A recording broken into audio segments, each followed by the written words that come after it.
السلام علیکم ورحمۃ اللہ وبرکاتہ۔ جماعت ہفتم مضمون معاشرتی علوم ہے، لیکچر نمبر 3 ہے، اور آج کا جو ہمارا سبق ہے وہ ہے سلطنت مغلیہ کے معاشرتی و ثقافتی حالات۔ اس میں ہم سب سے پہلے جو مغلیہ نظام سلطنت ہے، اب دیکھیں آپ کے ذہن میں فوراً یہ بات آ جانی چاہیے کہ مغلیہ،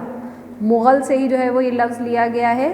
اور مغل سلطنت کا بانی آپ جو ہے وہ یاد رکھیے کہ کس طرح سے جو ہے وہ کون تھا، اور ظہیر الدین بابر، اور پھر اس کے بعد ہمایوں کے بارے میں پڑھا۔ اب ہمایوں نے جب دوبارہ حکومت لیے تو جو نظام حکومت ہے اس کی بنیاد مضبوط ہو گئی ہے، اور اب ہم اس مغلیہ نظام حکومت کے بارے میں جو ہے وہ جائزہ جب لے رہے ہیں تو ہم دراصل اس کی بناوٹ کا جائزہ لے رہے ہیں، یعنی اس کی حیت کا، اور یہ کتاب میں جو ہے وہ آپ کے سوال بھی موجود ہے کہ جو مرکزی نظام حکومت ہے مغلیہ، اس کی حیت ترکیبی کیا ہے۔ تو اس مرکزی نظام حکومت کی جو حیت ترکیبی ہے اس کے مطابق مغل بادشاہ سب سے اعلیٰ حکمران ہے، اور اس مغل بادشاہ کے بعد جو ہے وہ جب ہم جو ہے وہ جائزہ جو ہے وہ لینا شروع کریں تو اس سے پہلے ہم یہ دیکھیں کہ یہ بادشاہ اصل میں ہوتا کس جو ہے وہ کون ہے، یا یہ کہ یہ کیا کیا کر سکتا ہے۔ تو مغل بادشاہ یا جو بادشاہ کی جو ہے وہ جب ہم بات جو ہے وہ کر دیتے ہیں تو یہ خود مختار ہوتا ہے، یعنی اس کو کسی سے جو ہے وہ بادشاہ کو مشورہ لینے کی ضرورت نہیں ہوتی ہے، اور اس کو پورے ملک میں ایک حکمران کی حیثیت سے تسلیم کیا جاتا ہے۔ اور جو سکے ہوتے ہیں، جس طرح آج آپ کے پاس جو ہے وہ سکہ جو ہے وہ موجود ہے 5 کا اور جو ہے وہ 10 کا، تو اس طرح اس کے اوپر بھی اس کا نام کندہ ہوتا ہے، جس طرح نوٹ پہ آپ نے دیکھا ہے کہ قائد اعظم کی تصویر ہوتی ہے، تو بالکل اسی طرح سے اس وقت سکے ہوتے تھے تو اس پہ جو ہے وہ اس کا نام کندہ جو ہے وہ ہوا کرتا تھا۔ اور جتنے بھی شعبہ جات ہوتے ہیں، یعنی ملک کو چلانے کے لیے، چاہے وہ انتظام والے ہوں یا عدلیہ ہو، یعنی عدالت ہو، ملک کی فوج ہو، وہ سب اس کے ماتحت ہوتے ہیں۔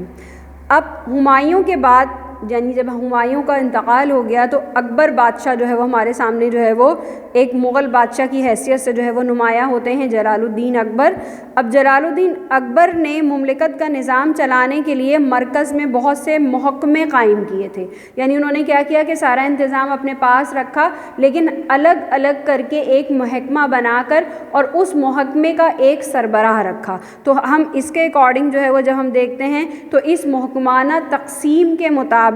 جو عہدے ہیں اس کا جائزہ جو ہے وہ لیا جائے گا کہ سب سے پہلے دیکھیں بادشاہ کے بعد جو بادشاہ کا نائب ہے وہ سمجھ لیجئے وکیل سلطنت کہلاتا ہے۔ اب بادشاہ کے بعد جو سب سے زیادہ اختیارات ہوتے ہیں وہ وکیل سلطنت کے پاس ہوتے ہیں۔ پھر وکیل سلطنت کے بعد جو ہے وہ جب ہم جو ہے وہ جائزہ لیتے ہیں تو ہمیں کیا چیز جو ہے وہ پتہ چلتی ہے کہ دوسرا اہم جو عہدہ ہے وہ دیوان کا ہے، اور دیوان جو ہے وہ یہ سمجھ لیجئے کہ جو محکمہ مال، اب مال سے کیا مراد ہے، یعنی جتنے بھی کاروبار، تجارت، یہ جتنے معاشی سرگرمیاں ہیں، روزگار کمانے کے جتنے بھی ذرائع ہیں، حکومت کی جتنی بھی آمدنی ہے، ان سب کا سربراہ جو ہے وہ دیوان کہلاتا ہے۔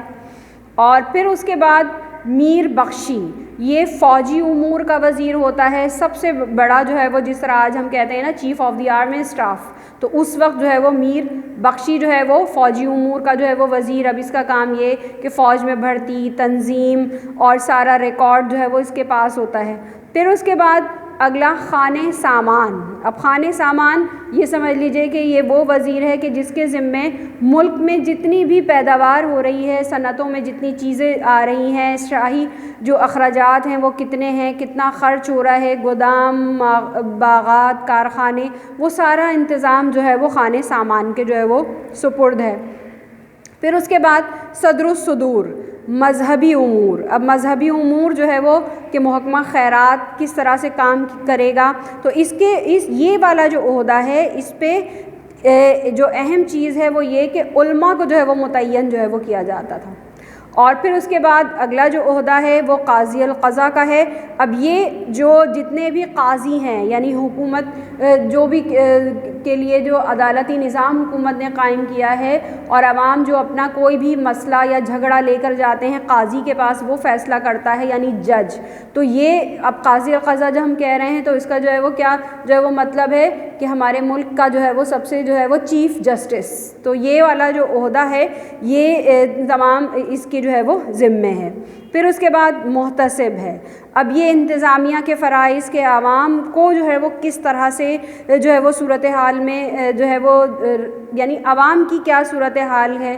اور ان کو نظم و ضبط عوام کا اشیاء کی قیمتیں مقرر کرنا اور ان کے وزن کے اشیاء کے مطابق چیز کا وزن ہے یا نہیں ہے، یہ سب جو ہے وہ محتسب کی جو ہے وہ ذمہ داری ہے. پھر اس کے بعد دیوان برید. اب یہ دیوان برید ڈاک، خفیہ پولیس، یعنی آپ یہ سمجھ لیجئے کہ پورا ایک جو آج کا ہمیں جو ہے وہ ہمارا ایک سسٹم موجود ہے نا مواصلات کا، یعنی جتنی بھی اطلاعات جاتی اور آتی ہیں ایک وزیر اطلاعات ہوتے ہیں، تو اسی طرح اس وقت دیوان برید جو ہے وہ کہلاتا ہے. اور برید کا مطلب ہی جو ہے وہ یہی ہے کہ ایک ایسا جو ہے وہ اعلیٰ افسر جو ڈاک اور جو اس کا نظام ہوتا ہے یعنی خطوط وغیرہ کا، ان سب سے جو ہے وہ متعلق ہے. تو اب دیکھیں یہ سب الگ الگ محکمے قائم کر دیے، مرکزی حکومت کے تحت جو ہے وہ یہ محکمے قائم جو ہے وہ کام کرتے ہیں. اور اس مرکزی نظام میں اب یہ سارے ان کی حیثیت کیا ہے کہ پورے ملک میں ایک ایک عہدہ ہے پورے ملک کا جو ان کو دے دیا گیا ہے، اور ان سب کے اوپر جو سب سے اعلیٰ اور سب سے بڑا نگراں ہے وہ دراصل بادشاہ ہے، اور یہ مغل جو ہے وہ بادشاہ ہے. اور اس طرح سے جو ہے وہ یہ سسٹم جو ہے وہ ہندوستان کے اندر رائج تھا مغلیہ جو ہے وہ نظام حکومت میں.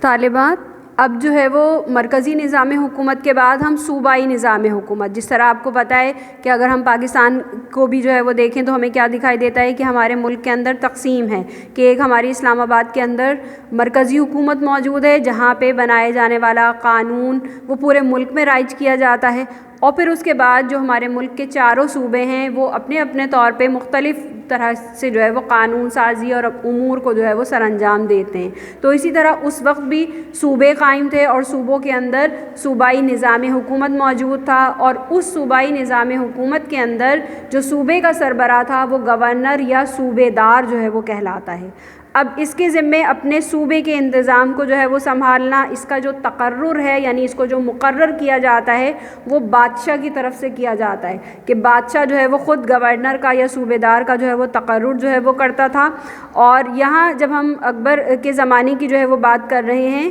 تو جو جلال الدین اکبر، تو ان کے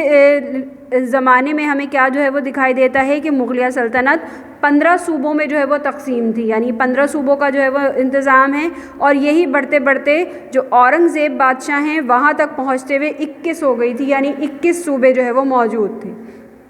اب مرکز میں بھی دیکھیں جس طرح وہاں محکمے قائم کیے ہوئے تھے مرکز کے، تو یہاں صوبے کی سطح پہ یہ سارے محکمے جو ہے وہ موجود تھے. اب اس کی تفصیل کس طرح سے تھی کہ اب یہ صوبے دار یا گورنر کے بارے میں کہ یہ جو ہے وہ پورا اپنی ایک صوبے کے اندر اس کی کیا حیثیت ہے کہ یہ تو کل اختیارات کا مالک ہے، انتظامیہ ہے، عدلیہ ہے، یعنی عدالت کا جو پورا نظام ہے اس کے لیے عدلیہ کی بات جو ہے وہ کی جا رہی ہے، اور فوج ہے، یہ سارے اختیارات اسے حاصل ہیں. اور اسی کے ساتھ ساتھ وہ اپنے فوج کا سپہ سالار بھی جو ہے وہ ہوتا تھا. اور اس طرح سے جو ہے وہ یہ ساری جو ہے وہ اس صورتحال کے بعد جو ہے وہ جب جائزہ لیا جاتا ہے جو اگلا محکمہ ہے وہ ہے دیوان کا. اب صوبے دار کے بعد اہم ترین افسر ہے، مرکز کی ہی طرف سے اس کا بھی تقرر کیا جاتا ہے، یعنی بادشاہ جو ہے وہ اس کو مقرر کرتا تھا، مرکزی احکامات پہ جو ہے وہ عمل کرنا، اور صوبے کے اندر جتنے بھی روپے پیسے کے معاملات ہیں یعنی مال کے وہ سب دیکھنا جو ہے وہ اس کی ذمہ داری میں جو ہے وہ شامل ہے، اور زراعت کی بھی ترقی کا جو اہتمام ہے اس کے فرائض میں شامل ہیں. اس کے بعد صدر ہے. اب صدر کا کام کیا ہے؟ اوقاف، خیرات. یہاں یہ والا بھی جو محکمہ ہے یہ کسی عالم کے سپرد جو ہے وہ کیا جاتا تھا جو مذہبی مسائل پہ پوری دسترس رکھتا ہو، یعنی اس پہ اس کو عبور حاصل ہو اور وہ لوگوں کی مناسب اور درست رہنمائی جو ہے وہ کر سکے. پھر اس کے بعد اگلا جو اہم عہدہ ہے وہ ہے بخشی کا ہے. اب یہ صوبائی فوج کی تنظیم کا ذمہ دار ہے. اب صوبے کی جو فوج ہے جو ہے تو مرکزی حکومت کے تابع، لیکن بادشاہ کو یہ تمام حالات اور واقعات سے جو ہے وہ باخبر رکھتا ہے. اس کے بعد جو عہدہ ہے وہ ہے کوتوال کا، اور یہ جو شہر کی پولیس ہوتی ہے اس کا جو سب سے اعلیٰ افسر ہوتا ہے وہ کوتوال کہلاتا تھا، اور امن و امان قائم کرنا اور پھر مکانات کی فہرست، بازاروں کی پیمائش، یہ سارا کام جو ہے وہ کوتوال کے سپرد ہوتا تھا۔ پھر اس کے بعد واقع نویس۔ اب واقع نویس اس کا کام جو ہے وہ کیا ہے کہ یہ صوبے کے حالات کا علم، یعنی اب دیکھیں کہ اس وقت آج کی طرح پریس اخبار تو موجود نہیں تھا کہ جو ہے وہ جس نے دیکھا یا یہ کہ اب مزید آگے دیکھیں تو فوراً جو ہے وہ ایک ویڈیو تیار ہو جاتی ہے، کلپ تیار ہو جاتا ہے اور سب لوگوں کو پتہ چل جاتا ہے کہ شہر میں کیا صورتحال ہے۔ تو اس وقت ایسا نہیں تھا، بلکہ کیا تھا، اس کا کام کیا تھا کہ یہ شہر میں گشت کرتا تھا اور اس کو کوئی بھی صورتحال دکھائی دیتی تھی، یہ تحریر کرنا ان کا کام ہوتا تھا اور یہ پھر بادشاہ تک جو ہے وہ پہنچایا جاتا تھا اس صورتحال کو۔ تو یہ صوبے کے حالات سے علم رکھنا ان کی ذمہ داری، ان کے فرائض میں شامل تھا۔ اور پھر خزانچی، اب جس طرح خزانے سے ہی لفظ خزانچی لگ رہا ہے تو ان کے خزانے کے ہی ذمہ دار کو خزانچی جو ہے وہ کہا جاتا ہے۔ اب مالیہ کی جو وصولی، یعنی مال جہاں جہاں سے آمدنی حاصل ہو رہی ہے وہ کس اصول سے، اس کا حساب کتاب، کاشتکاروں کو کس طرح سے وصولی دی جا رہی ہے، یہ ساری ذمہ داری جو ہے وہ اس کے سپرد ہوتی تھی۔ تو طالبات ہم نے جو ہے وہ ابھی مرکزی نظام حکومت اور صوبائی یعنی دونوں کے جو ہے وہ حوالے سے جو ہے وہ اس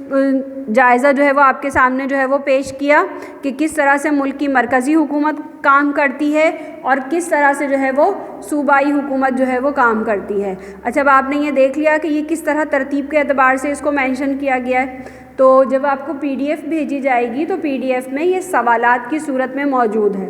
صوبائی نظام حکومت کی ساخت ہے اور مرکزی نظام حکومت کی حیت ترکیبی، یہ سوالات اس میں دیے ہوئے ہیں۔ اب وہاں جو سوالات کے جوابات ہیں تو وہ دراصل ایک تصویر کی صورت میں دیے ہوئے ہیں، یعنی ایک پھول بنا ہوا ہے اور اس میں، تو آپ اگر چاہیں تو اس طرح بھی کر سکتے ہیں، آپ چاہیں تو لیکچر میں جس طرح آپ کو سمجھایا جا رہا ہے وہ اس شکل میں بھی جو ہے وہ تحریر کر سکتی ہیں، ٹھیک ہے۔ تو کوئی ہارڈ اینڈ فاسٹ رول نہیں ہے، یعنی کہ آپ کو جو آسان لگے وہ، اگر آپ کو پھول بنانا بہت اچھا سا کرنا آتا ہے تو آپ اس طرح وہ جواب تحریر کر لیں، لیکن اگر نہیں آ رہا، آپ کو مشکل ہو رہی ہے تو یہ صفائی سے بالکل صاف ستھرا سا اس طرح مینشن کریں اس کو، اور جو ہے وہ اپنا کام ترتیب سے جو ہے وہ کیجیے گا اور جو ہے وہ اور لرننگ ساتھ ساتھ کیجیے، ٹھیک ہے۔ السلام علیکم ورحمۃ اللہ وبرکاتہ۔